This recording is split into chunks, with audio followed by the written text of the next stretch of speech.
not going to play Americans We or National Spirit.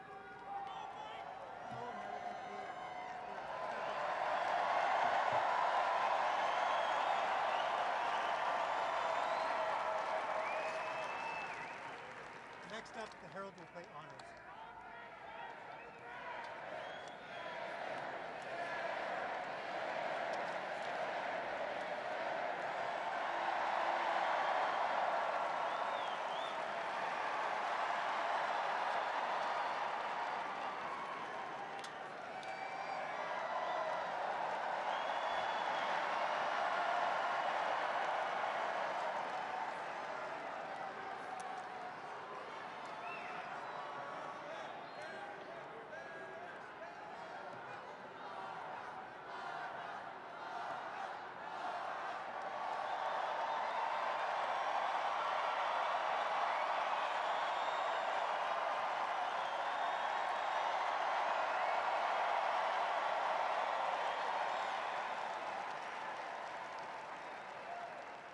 Next thing for us is bravura.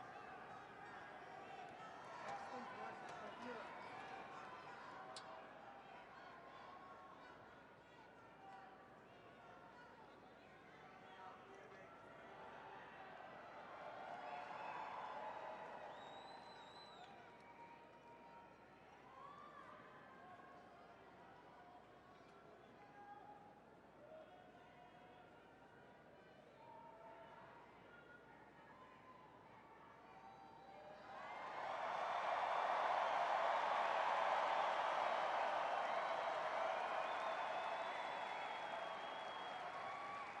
Ladies and gentlemen, we'd like to welcome the official fanfare music group of the President of the United States. Under the direction of Major Aaron Morris, the U.S. Army Band Herald Trumpets performing their fanfare that's actually written for the 47th President of the United States. Listen to this, it's amazing. This is Brass and Glory.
Let's hear it for the folks.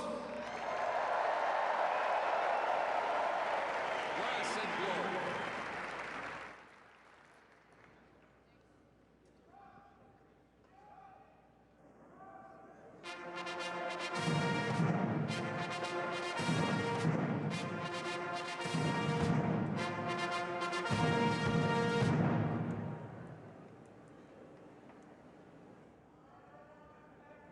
Ladies and gentlemen, please welcome the 50th Vice President of the United States of America, Vice President J.D. Vance, accompanied by the Second Lady, Mrs. Usha Vance.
Please welcome the 47th President of the United States of America.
Ladies and gentlemen, we now present a selection of participants for the 2025 Presidential Inaugural Parade.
Ladies and gentlemen, at this very special event, let us now take a moment of silence in honor of Corey Comparatori.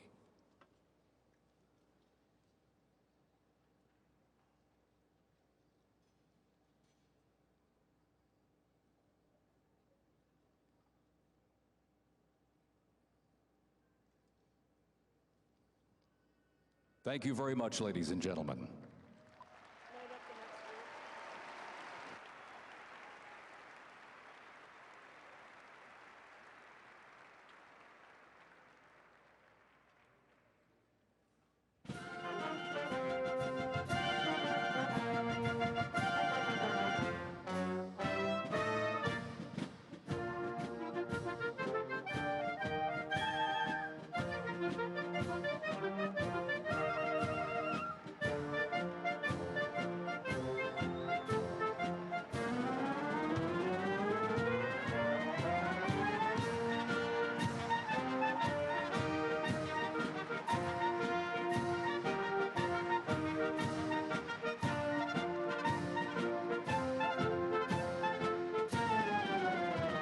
Present to you the New York Military Academy from Cornwall-on-Hudson, New York. New York Military Academy stands out due to its unique connection to the President himself. President Trump is a 1964 graduate and has been enshrined as one of our alumni of distinction. This historic academy has been named the Junior Reserve Officer Training Corps, that's JROTC, and are marching with their cadet dress uniforms. Look at these, all modeled after post-World War I General Blackjack Pershing's gray uniform.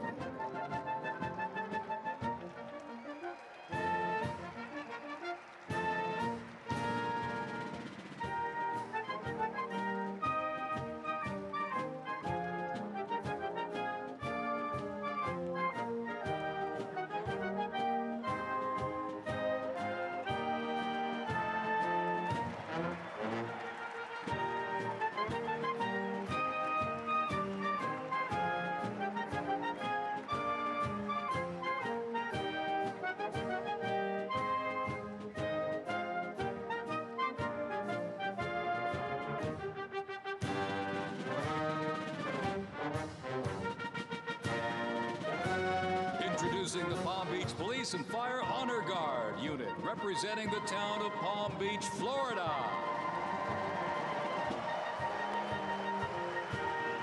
This group consists of police officers and firefighters from the town of Palm Beach, home to some of the most prestigious people in the world, including President Donald J. Trump,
December.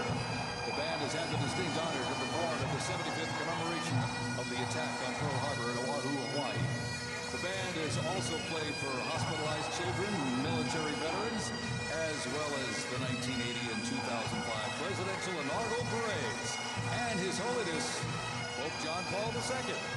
The NYPD Emerald Society Pipes and Drums formed way back in 1960. And you know, they are the oldest, largest police pipe band in the United States, comprised of all active and retired police officers of various ranks and assignments.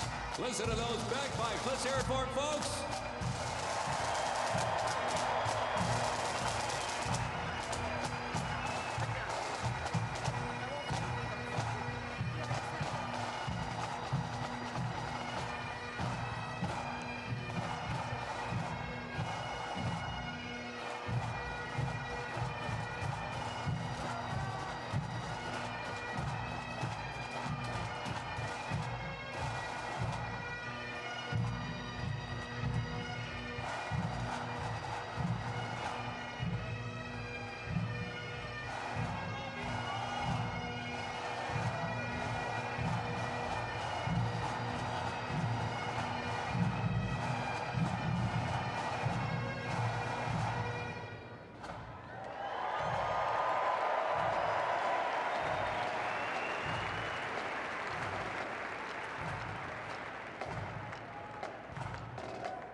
Here's one that hits close to home for our Vice President. We now welcome the Middletown High School Marching Band and cheerleaders. They're traveling all the way from Middletown, Ohio to proudly represent their school, our nation, and outstanding alumni, including our new Vice President of the United States, J.D. Vance.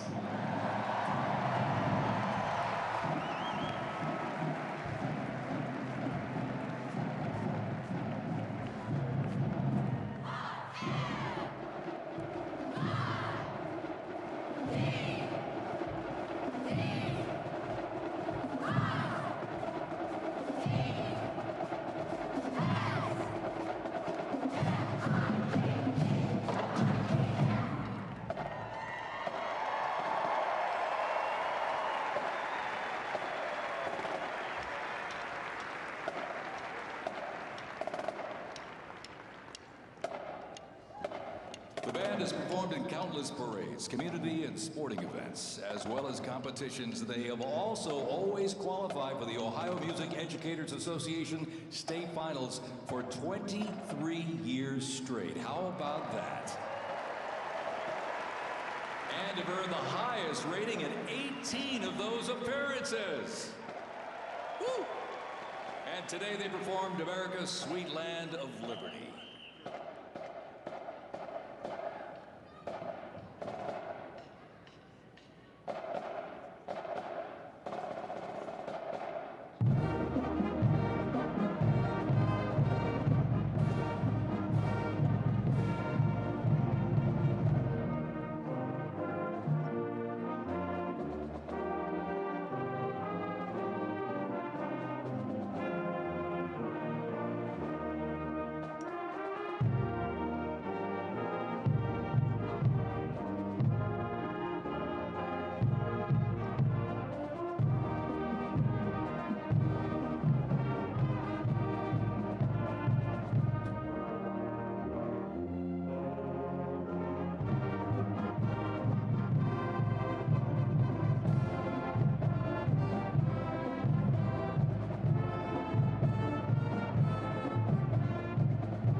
traveling from Boca Raton, Florida, the Florida Firefighters Pipes and Drums.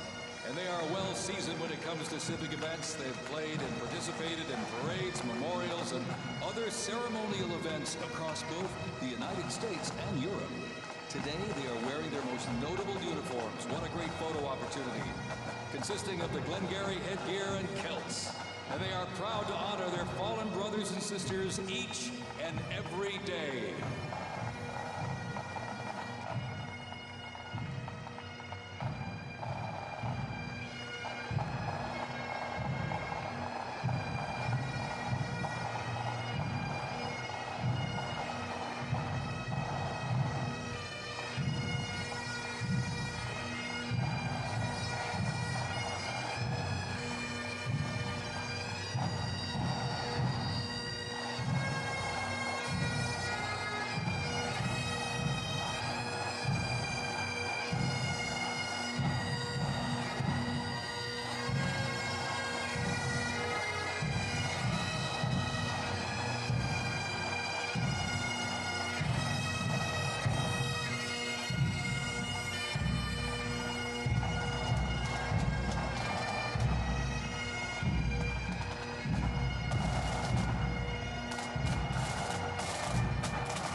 As the Florida Firefighters Pipes and Drums leave the arena, we keep the rhythm and the drums going. Please welcome the Stewart's Creek High School Marching Band. Traveling all the way from Smyrna, Tennessee, they are proud to represent the volunteer state in the 2025 Presidential Inaugural Parade.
And as the beat of the drums continues, established in 2013, that band has rapidly become one of Tennessee's premier high school music programs.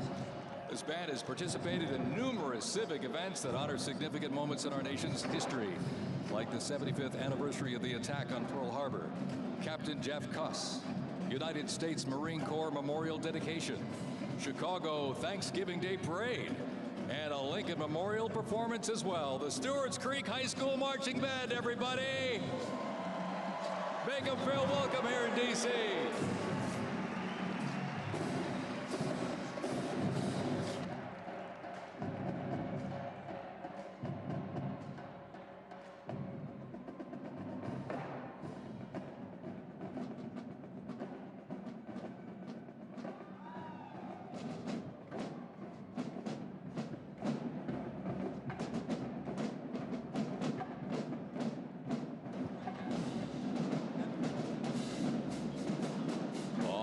Ladies and gentlemen, now welcoming the Mississippi Valley State University Band.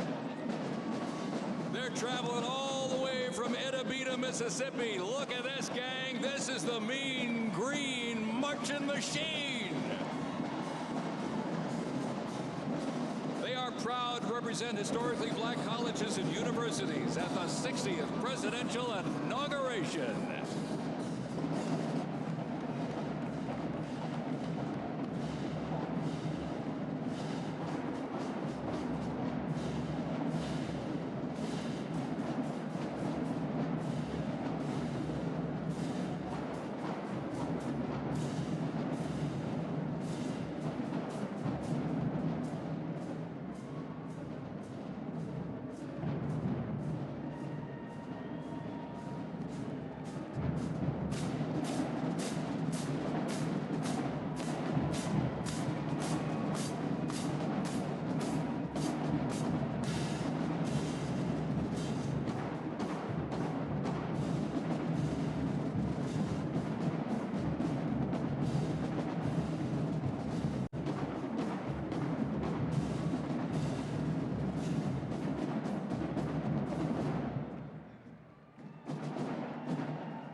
counting close to 300 from the Mississippi Valley State University Band.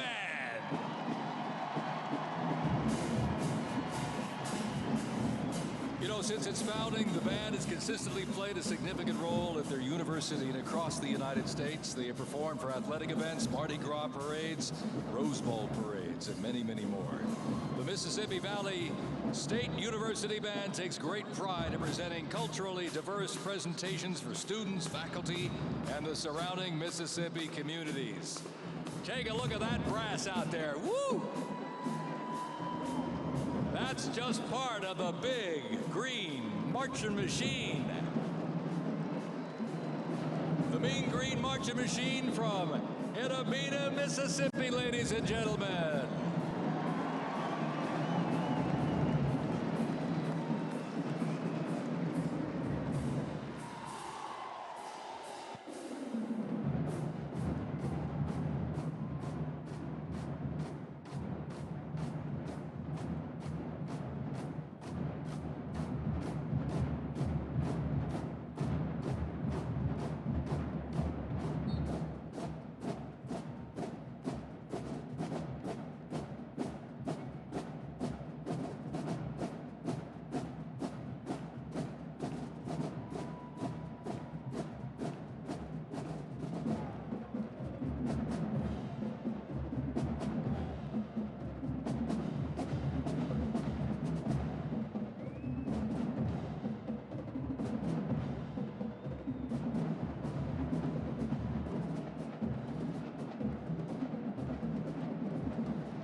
Ladies and gentlemen, please welcome our new special envoy to the Middle East, Steve Witkoff.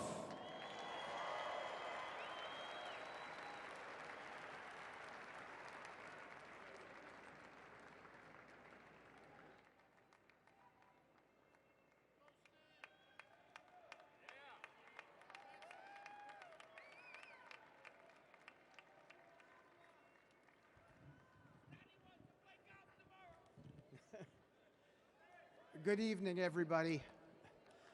I was appointed by President Trump to be the special envoy for peace in the Middle East.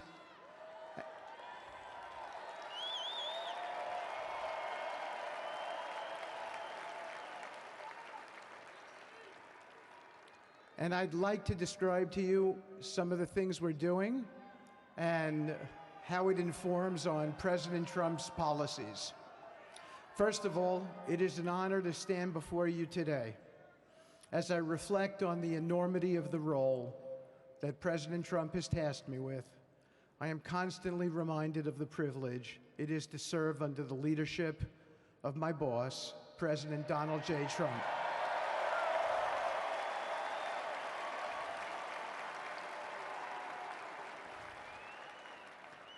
His presidency has provided a clear, bold vision for the Middle East, and it is this vision that guides every step I take in the mission. President Trump's leadership has redefined what is possible in the pursuit of progress and stability in the Middle East. His decisive, pragmatic approach ensures that even the most entrenched conflicts are met with fresh perspectives and innovative strategies. His policies have already delivered remarkable successes, such as yesterday's release of hostages in Gaza.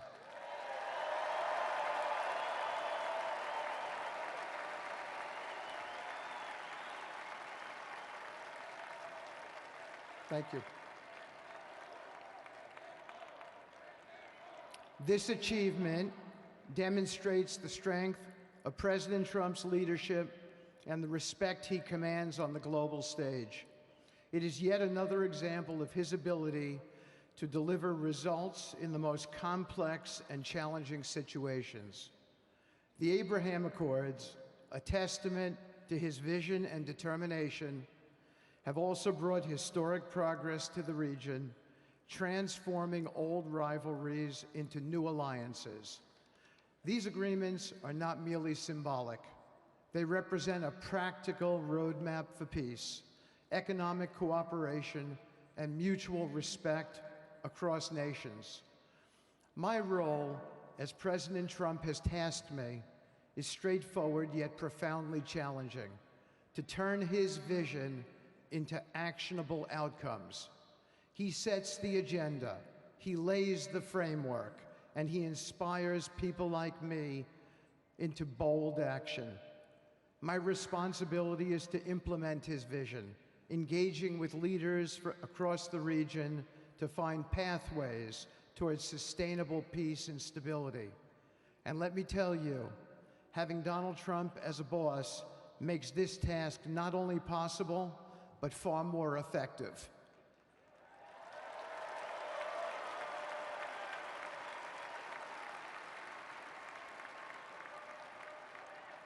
President Trump's reputation as a leader who delivers results resonates far beyond Washington.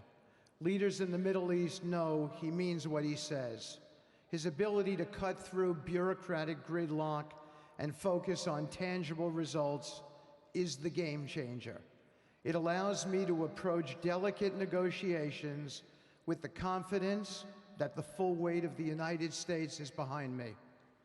The principles President Trump has laid out for our approach to the Middle East and foreign policy in general are fourfold, and they are clear. 1, respect for sovereignty. Every nation deserves the right to determine its own destiny, free from the interference of external powers. 2, economic prosperity as a bridge to stability. Through economic partnerships and investment, we can build a foundation for cooperation that transcends historical grievances. 3, courageous diplomacy. Real progress requires difficult conversations and bold decisions, and it is through these that trust is built and maintained. And finally, 4, reciprocity and accountability. The United States requires reciprocal actions from our partners. We are done carrying the financial burden for nations that are unwilling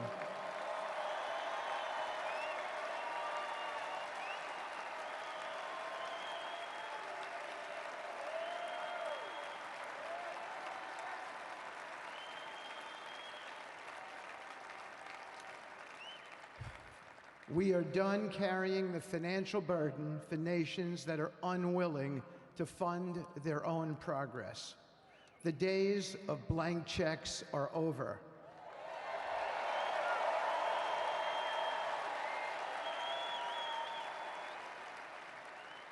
Partnerships under President Trump's leadership must be equitable, and contributions must reflect shared commitments to our goals. In my work, I've seen firsthand how these principles resonate. They provide a foundation that transcends politics and speaks to the shared humanity of all people in a region.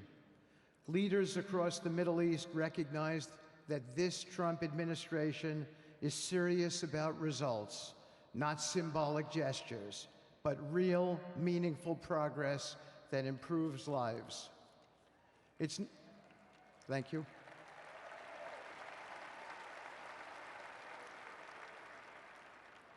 It's not always easy. There are moments of deep challenge and frustration. Decades of mistrust cannot be undone overnight. Yet I take comfort in knowing that I am not in this alone. President Trump's clarity of vision ensures that I never have to question what success looks like. His leadership provides the confidence and direction necessary to navigate these complexities. As we move forward, my commitment is to continue the work of advancing President Trump's vision for the Middle East. Whether through expanding the Abraham Peace Accords, fostering economic development, or facilitating dialogue between long-standing adversaries, my focus remains on actionable results. Let me close by saying this: a stable and prosperous Middle East is not an unattainable dream. It is a goal within our reach, made possible by strong leadership and unwavering commitment. Under President Trump's guidance, we are proving that the impossible can become reality. Thank you, but I have one more thing to say. We have some special people for me to introduce you to tonight. President Trump has been talking to them as well. They are the families of hostages from Israel who have been in Gaza for the last year and a half. There are many of them here today. Several of the families have lost children and loved ones, and they're here because they're part of an effort to retrieve their bodies so they can be buried in a proper way. Several have children who are still in captivity. There is an American family here whose loved one is scheduled to come out in 14 days, and they're going to be meeting the president tonight. So let's give them all some love and a big hand. Come on up.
And now, I get to introduce my dear friend and the President of the United States, Donald J. Trump.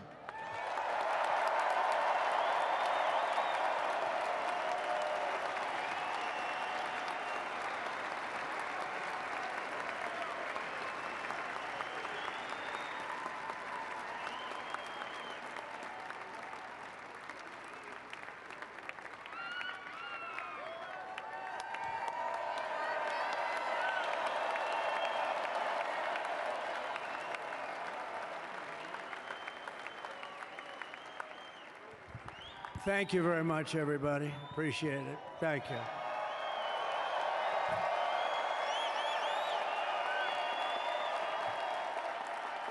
So now the work begins. We won, but now the work begins. We have to bring them home. And you know, tonight I'm going to be signing on the J6 hostages, pardons, to get them out.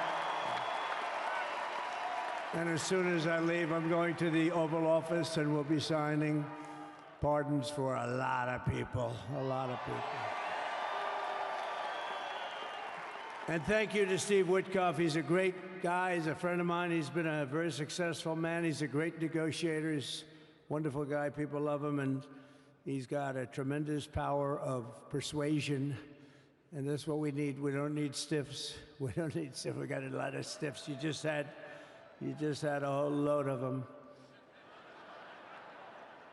And to the former hostages with us today, welcome. And welcome home. Some of the folks are former hostages. Not a good situation. The three young ladies that came home yesterday, you saw that. More coming home every day now. They're coming home. But they were hurt. They were hurt. They were hurt. One had her head blown off, fingers on her hand, and her hand indeed was blown off. She was trying to defend herself from a bullet being fired. Do you believe this? A bullet knocked off her hand.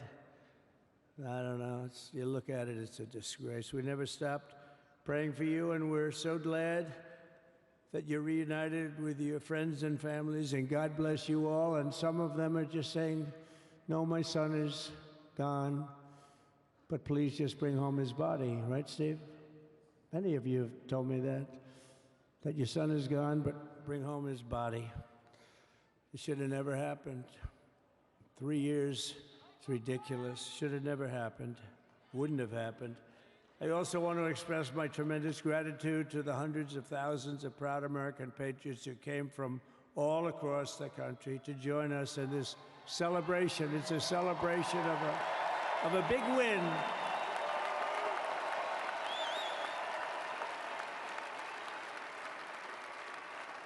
And you're witnessing the dawn of the golden age of America. That's what it's going to be. We're bringing it back. We're going to bring it back fast. We're going to bring it back fast. Let us also thank the incredible service members, National Guardsmen, police, Secret Service, and law enforcement personnel who are keeping us all safe, even though, and they are great people. New York's finest. I grew up with New York's finest, and we got to give them their authority back. You won't have any crime. There'll be no crime. You give them little authority back. The whole way they run things in this country now, it's disgraceful. But it's going to change rapidly. We're going to make our cities safe again, too.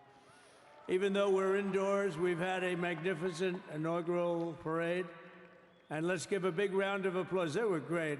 To all of the incredible performers and hardworking men and women who made it possible. Those people, really talented, amazing people. I also want to thank my wonderful family for being here, especially my beautiful wife, our First Lady, Melania.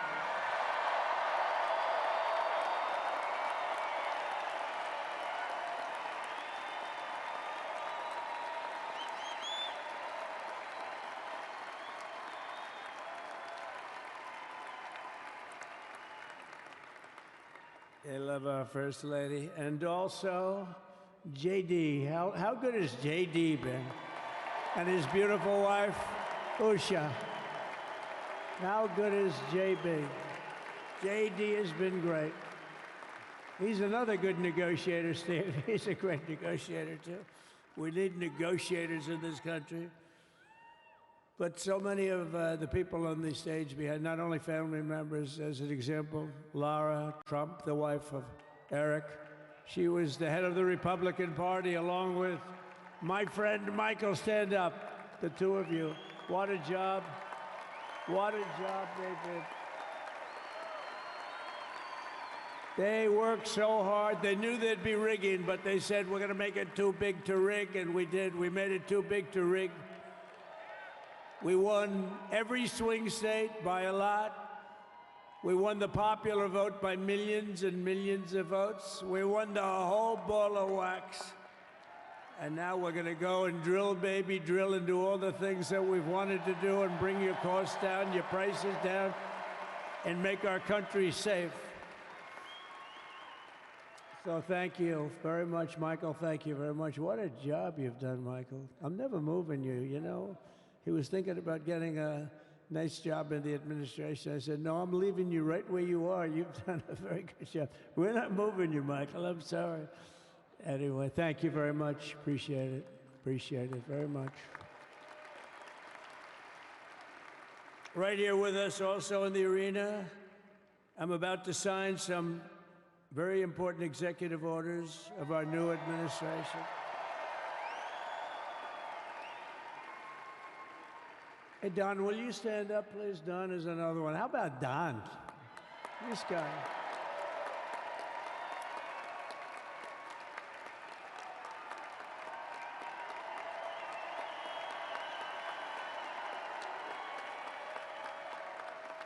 He's a popular one. He goes out and speaks. He gets a big crowd. He's a little on the rough side sometimes, but that's what you want. He's done a fantastic job, and he loves our country. Thanks, Don. Great job. You've done a great job. And Ivanka.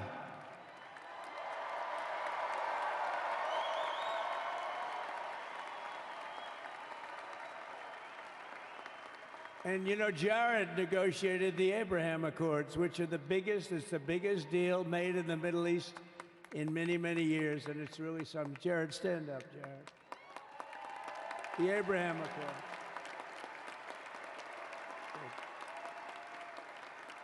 And Tiffany's going to have a little baby. And Michael.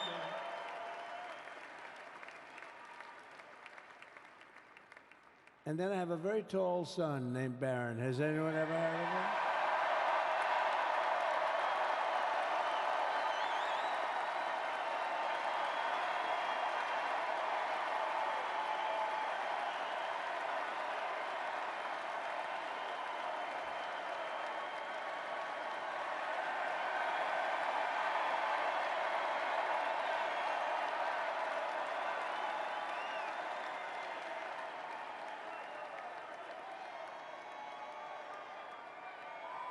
Thank you.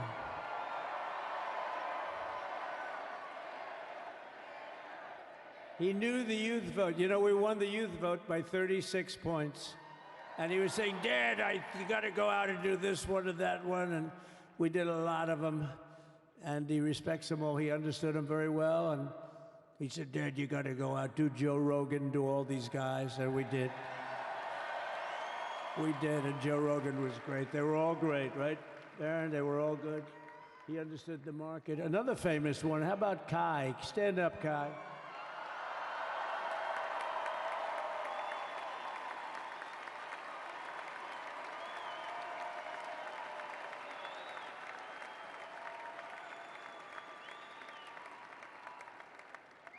Is that Byron Donalds back there? Stand up, Byron. Stand up. What a future this one has.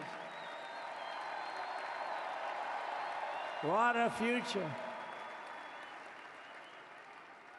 That's great, Byron. Thank you very much. And how about Lutnick, Secretary of Commerce? He's going to take in more money than any country has ever even thought about.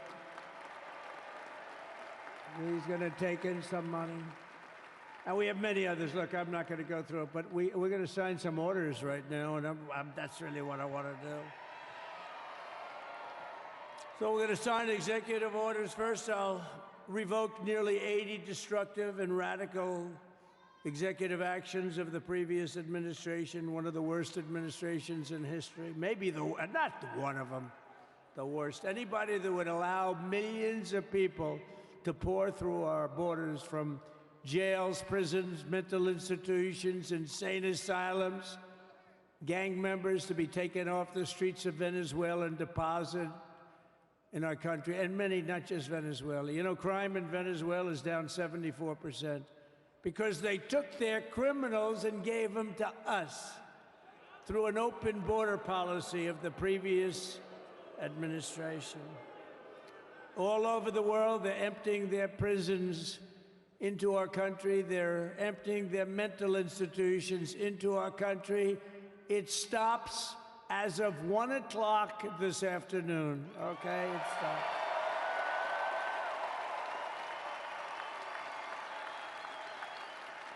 So I'm revoking nearly 80 destructive, radical executive actions of the previous administration. They'll all be null and void within about, what, 5 minutes? Is that them over there? 5 minutes?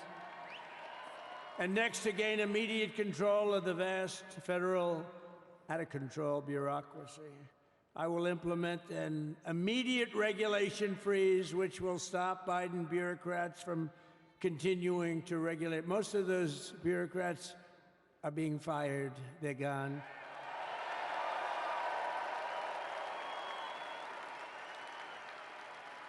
Should be all of them, but some sneak through, but we have to live with a couple, I guess. I'll also issue a temporary hiring freeze to ensure that we're only hiring competent people who are faithful to the American public, and we will pause the hiring of any new IRS agents. We will also require that federal workers must return to the office in person. And we're going to take the 88,000 people that they hired to go after you with guns. By the way, they're allowed to use guns and harass you like they were so many other people. Remember this. Okay, remember? Do you remember a little statement about tips? Does anybody remember that little statement? I think we won Nevada because of that statement. But they went out and harassed you over the tips. In other words, we are restoring control of our government to the people. We're going to take those 88,000. Let's see if they'd like to work on the border, because that's where we want them, really.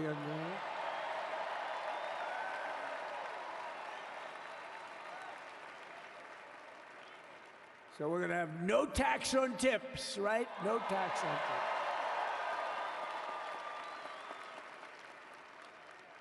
And we may have, like the Speaker of the House, is he here? He's done such a good job.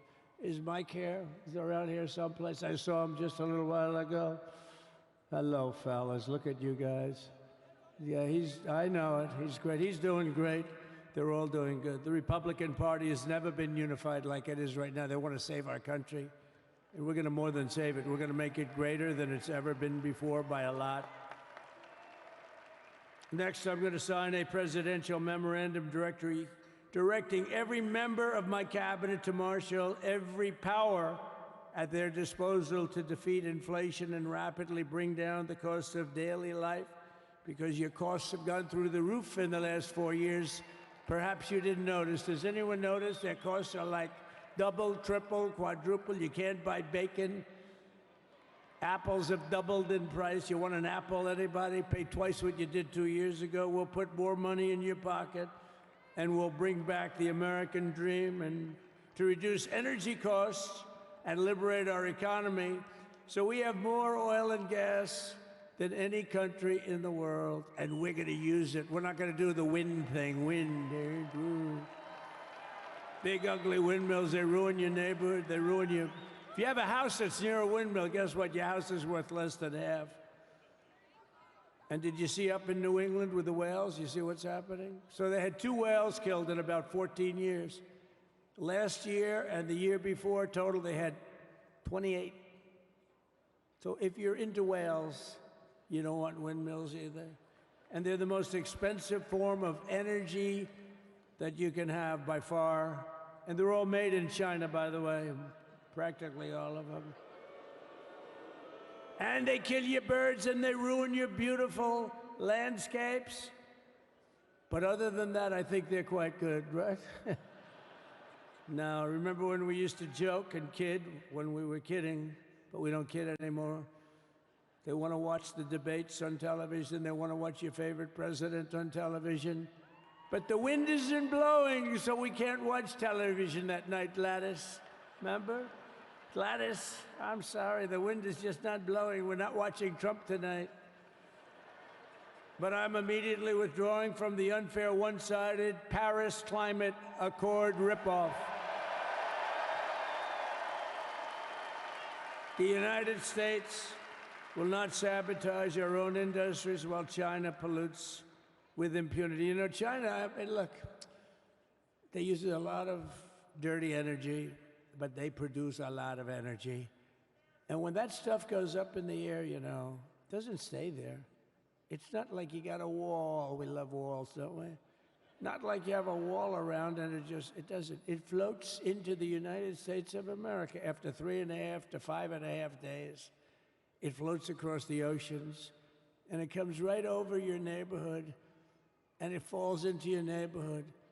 So they all say, we have to fight for cleaner air, but the other dirty air is dropping all over us, so what the hell are they talking about? Unless everybody does it, it just doesn't work. You know, we had the cleanest air and the cleanest water that this country's ever had under the Trump administration, and we didn't do anything to stop jobs and stop production. Believe me, you're going to see a lot of companies come pouring back because tariffs. I always say tariffs is the most beautiful word to me in the dictionary. Then I was reprimanded by the fake news. They said, what about love, religion, and God? I said, I agree. Let's put God number one. Let's put religion number two. Love, I don't know. We got to put that number 3, I guess, right? And then it's tariff.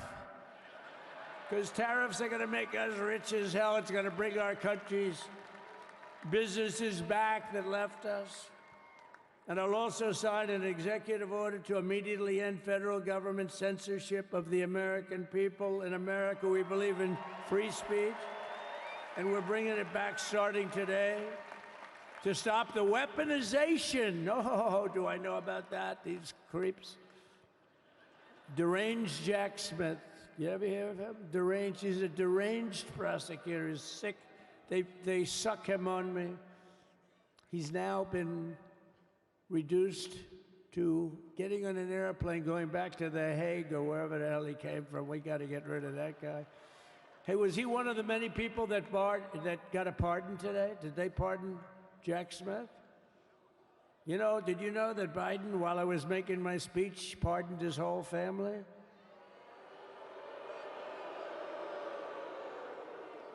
The brother, the whole deal was pardoned. Can you imagine that? While I was making my speech. Did everybody hear my speech? Did you like my speech?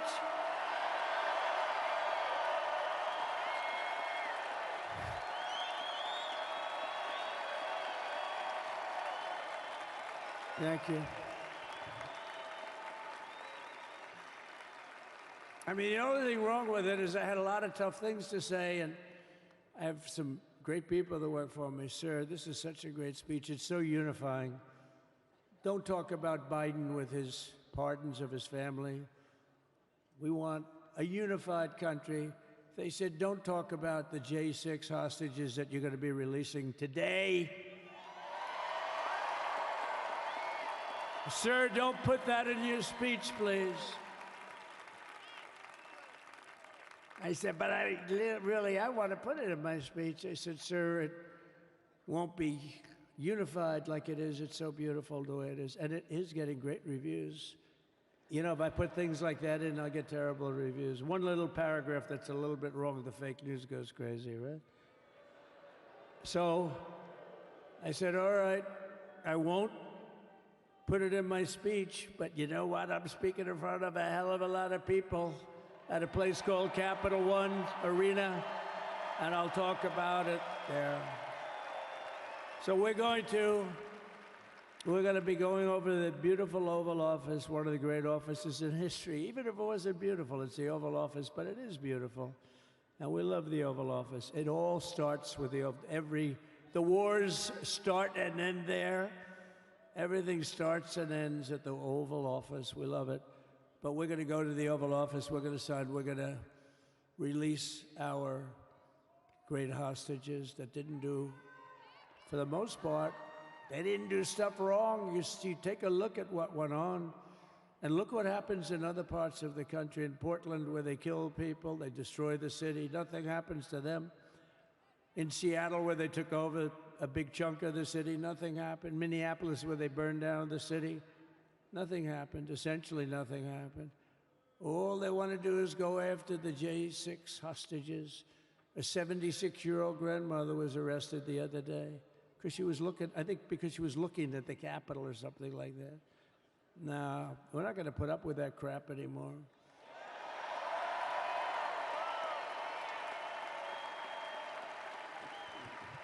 And to stop the weaponization of law enforcement, I've been investigated more than any human being in the world. I believe I have the all-time record. Every day a subpoena. Every single day would get subpoenas. I was more than any person. Alphonse Capone, remember I used to talk about it? Now, Alphonse Capone, Scarface, he was a pretty rough guy. He was investigated about 1/100th what Trump was investigated. My father's looking down at me, my mother, how the hell did this happen? You know what it is? They investigated their political opponent, the opponent of Biden, and then ultimately Kamala. Has anyone ever heard of Kamala?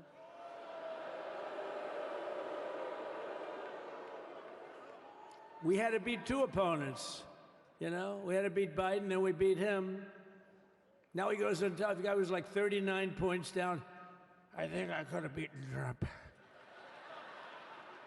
They should have left me and I would have beaten. No, his debate performance wasn't the best, right? That's what killed him. And then they had to change, and that's like you get into a fight. The great Dana White spoke last night. We love Dana White, right? UFC. That's like he puts in two fighters, one of them's getting creamed, getting really beaten, and they say, all right, take him out, let's put somebody else in to finish up the fight. That's what they did to us. They gave us somebody new, but we took care of both of them. So we beat actually two opponents. But to stop the weaponization of law enforcement and our government, I will also sign an order directing every federal agency to preserve all records pertaining to political persecutions under the last administration, of which there were many, and beginning the process of exposing any and all abuses of power, even though he's pardoned many of these people. Can you believe it? He's pardoned them. You know why he did it while I was speaking? Because that way I couldn't speak about it. I was speaking. I didn't know he did it. I finished my speech, and they said, sir, he pardoned his whole family. I said, oh, can I go back out there and talk about it? Somehow that wouldn't be very elegant. Our First Lady would say, please don't do that. But we have plenty of time to talk about it, and we will. We're doing all of this on our very first day in office. You know, don't forget, we've been in this position, really, where we won the primaries in record time. We were the fastest win of a primary ever in political history, which is a very nice thing. It's nice to know. Well, the second election was rigged, so we knew we were doing well. And if it wasn't, you know what? If it wasn't, I would have never run. But the third one was just a monster. Boy, was that a big one, huh? That was a big one. On the second one, we got like 10 or 12 million votes more than the first one. How about that? We did great on the first one. We did much better on the second one.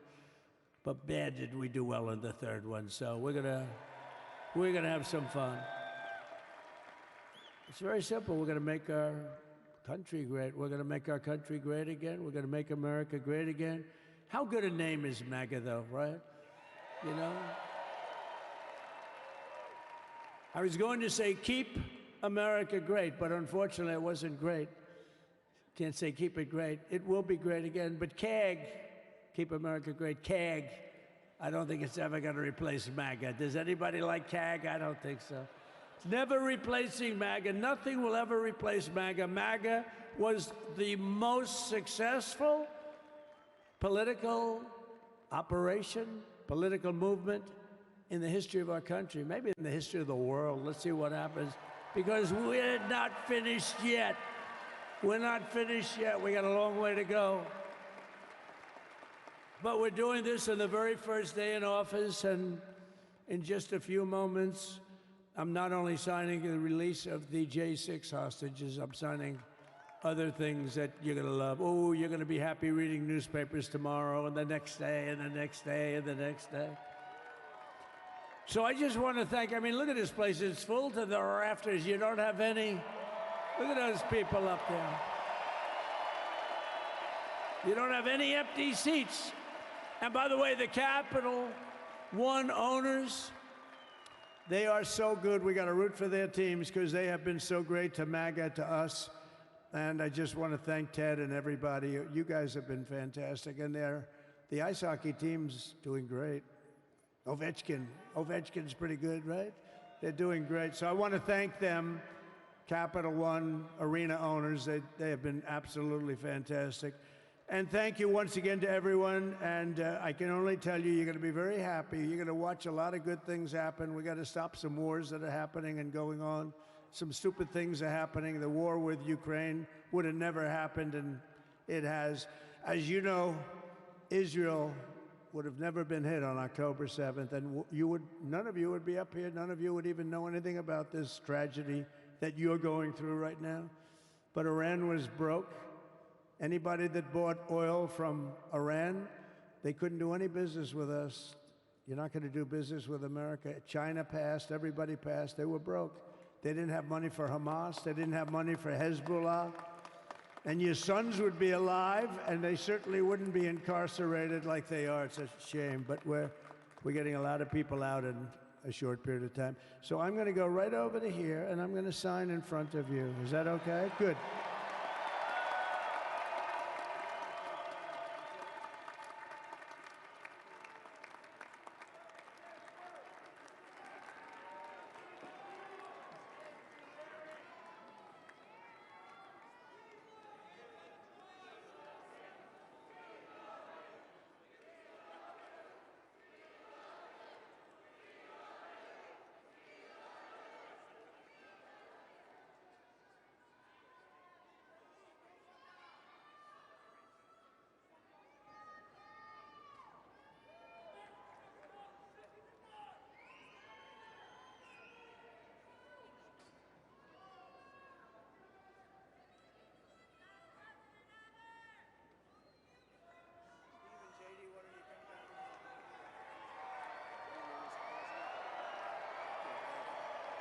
Do you have that other one to sign?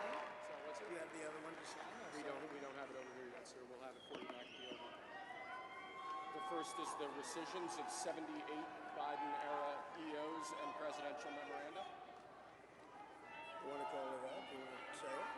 Do you want to say it? Oh, if you want me to, sir. Why don't you say what I'm signing? Sure. The first item that President Trump is signing is the rescission of 78 Biden-era executive actions, executive orders, presidential memoranda, and others.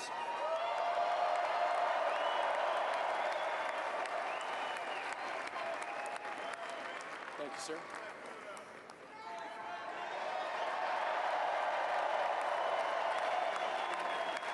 Thank you. The second item, President Trump, is a regulatory freeze, as you announced in your speech, preventing bureaucrats from issuing any more regulations until we have full control of this, the government and this administration.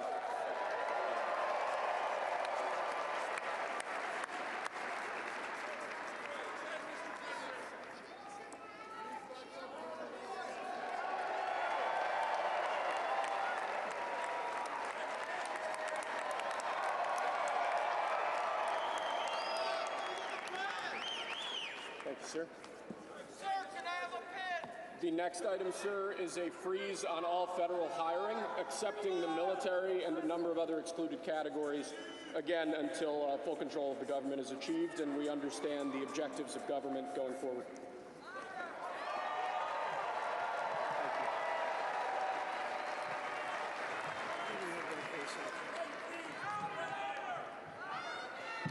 Could you imagine Biden doing this? I don't think so. I don't think so. Sir, the next item, as you announced in your speech, is a requirement that federal workers return to full-time in-person work immediately.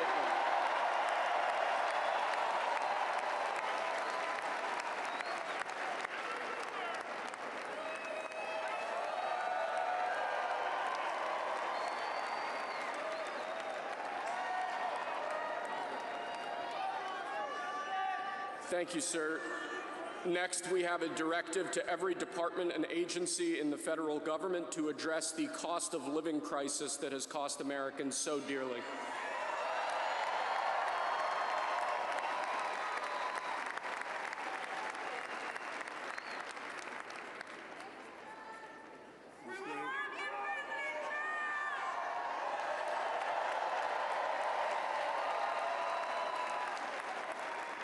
Thank you, sir. The next item here is the withdrawal from the Paris Climate Treaty.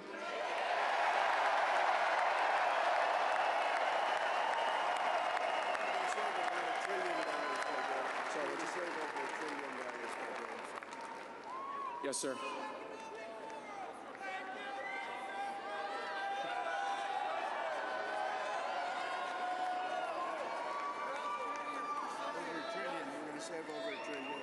We're going to save over $1 trillion by withdrawing from that treaty.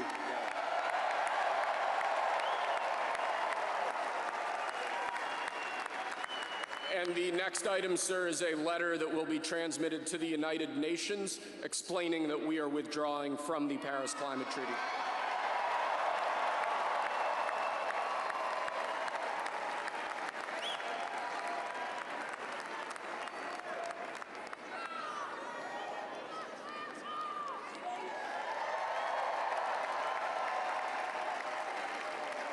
Thank you, sir.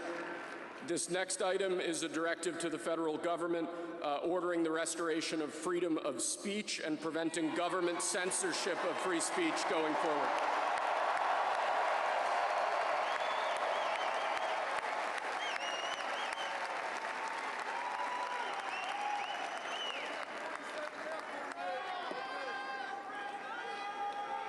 And lastly, sir, before we go back to the Oval Office to sign a large number of other items, is a directive to the federal government ending the weaponization of government against the political adversaries of the previous administration, as we've seen.